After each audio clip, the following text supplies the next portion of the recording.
This is the view from US 42 looking at those two prospect homes, parts of their backyard breaking off into Harrods Creek.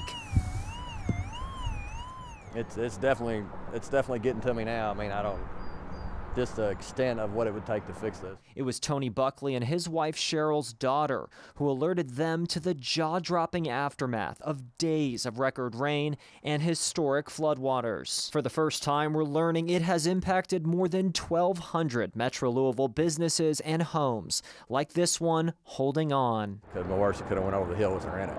Erosion leading to a mudslide, breaking off the saturated ground up to nearly the edge of their home. A first for longtime emergency official and Louisville native Kelly Jones. We're truly in a little bit of new territory right here. And you can see that white concrete railing that used to line Tony Buckley's backyard. He tells me 6 to 8 feet of their land has crumbled. I mean, everybody's watching it, trying to determine how much more everything's going to move. It's pretty unnerving. Authorities deeming this property, along with one just down the street, unsafe to live in right now. But the Buckleys are determined to stay in the place they've called home for 20 years. Seems like a bad dream.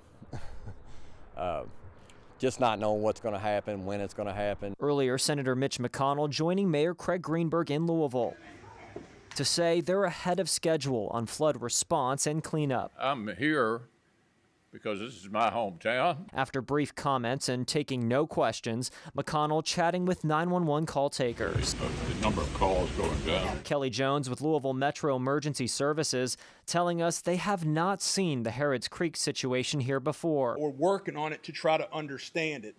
Is it from a flood? Is it an act of God? And are trying to get answers. So we've reached out to the state. We've got engineers coming in. It could take us 2 or 3 weeks to figure out exactly what the long-term remedy is. Meanwhile, Governor Andy Beshear has asked President Donald Trump to declare the floods a major disaster in Kentucky to tap into more financial assistance from FEMA. Do you think that's appropriate? Do you think the president should sign that? I do think that's appropriate, and I'm hopeful that he will do that. Connie, it's pretty loud right here. We're actually dealing with some signal issues, so we're keeping it pretty still. But again, you can see exactly the work that is being done here.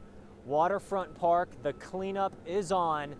And again, when it comes to that disaster declaration, we've heard from Kentucky's federal delegation say they support Governor Andy Beshear's request for a major disaster declaration. We're, of course, waiting to see if President Donald Trump signs that.